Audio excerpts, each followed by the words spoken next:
Right. Now I'd say I'm a fairly decent human being, a rather pleasant and content person in general. But Dan, you always seem to be complaining about everything. No, I'm not.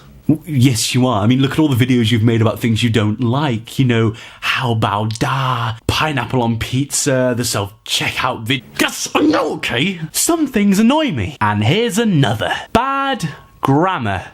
Ugh. Yep. I really detest this. This is a disease that runs right through our culture. It is everywhere. It plagues our society. Now, before we start, let's look at the definition of the word grammar. Grammar refers to the way words are used, classified, and structured together to form coherent, written, or spoken communication. Basically, it's the rules of language, punctuation, spelling, and the general ability to construct a proper sentence. Now, before you bite, I want to clarify that I am not here to criticise people who have a genuine struggle spelling words. I get it. We all spell words wrong sometimes. But this is stupid. There is no excuse for it. I'm talking about the people who type text on social media and don't even think about what they're writing. You read their comment and the flow of the reading is interrupted because of an appalling grammatical error. Because of some careless action. I'm talking about the incorrect placement of punctuation and the use of slang. I don't get it. Back in the day, it used to be cool to spell everything wrong. What? Since when did it become cool to look illiterate? Why would you want to look illiterate? It makes you look stupid. People would go out of their way to spell everything wrong. I remember those days. It was quite sickening. I look back at those days and I think, wow, how stupid were we? If they could find a way to replace a letter with a number, they would. If you don't get what I mean, here's a few examples. The word mate, usually spelt M-A-T-E, was spelt M and the number 8. Ooh, so trendy. The word late, L-A-T-E, was then spelt L and the number 8. Ooh, you're so clever, aren't you? Oh. The word before, usually spelt B-E-F-O-R-E,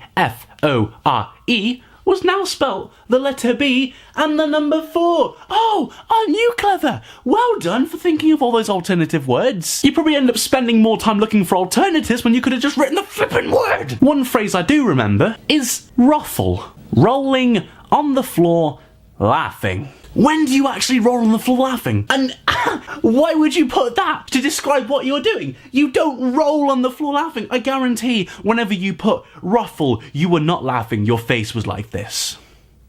It's so stupid. It's so stupid. Ruffle, rolling on the floor laughing.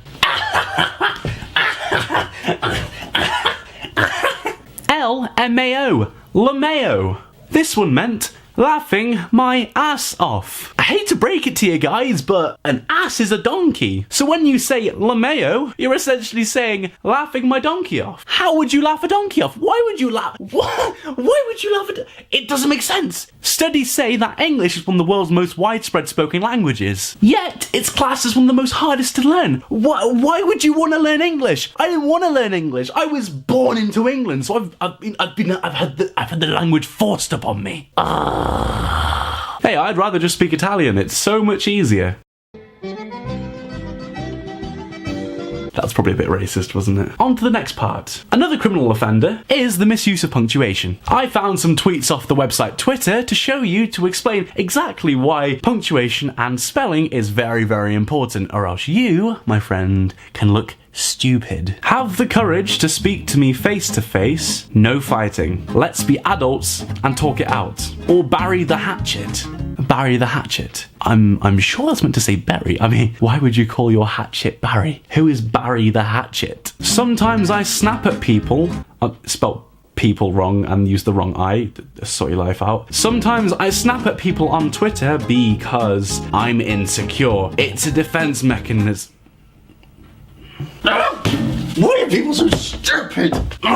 Magnesium. What the heck? Oh, I really question my sanity sometimes. I think my grammar got diabetes. I tell you what, your grammar has got diabetes. That's so bad. I think my grammar has diabetes. Oh, here's a good one. The Caesar salad from McDonald's is so good. the seizure salad. Not Caesar salad. Not Caesar salad. Not the one that, not the one that they actually serve. The seizure salad. Who wants to receive a salad full of seizures? I'm not sure. I don't think seizures are very pleasant. Could have spelt that right. Stupid. To all the troops in the army, the navy and the veterans, thank you for protecting and severing our country. Time heals all wounds. Brilliant. No. Depends how big the baby was. Could have been a big baby. At least you know how painful it is to read sentences that are filled with grammar mistakes. I just feel inspired to help them, to correct them. Not for my good, not to make me look better than them, but for their good, because they look stupid. I want to do it for the greater good of mankind, for humanity in general. We're never going to progress with stuff like this. You've got to teach them. Someone's got to do it. Learn where to put an apostrophe if there needs to be an apostrophe there. Learn where to put a comma if there needs to be a comma there, because if you don't put a comma in a sentence, then you don't have an opportunity to breathe, and because if you don't breathe, you'll pass out because of oxygen deficiency, and you could kill someone. Bad grammar can kill. See? Next time you see a grammar mistake, don't hesitate to pull them up on it, because you could actually save someone's life one day. They could be reading through a sentence with no commas, and if you don't whack a comma in right there and say, "Oi, you gotta put a comma in that sentence," then they could read that sentence and pass out at the end and die. Just do it. And if you're the person who is spelling stuff wrong, please evaluate your life. Reevaluate it. Look over your spelling. Sort it out. Thank you.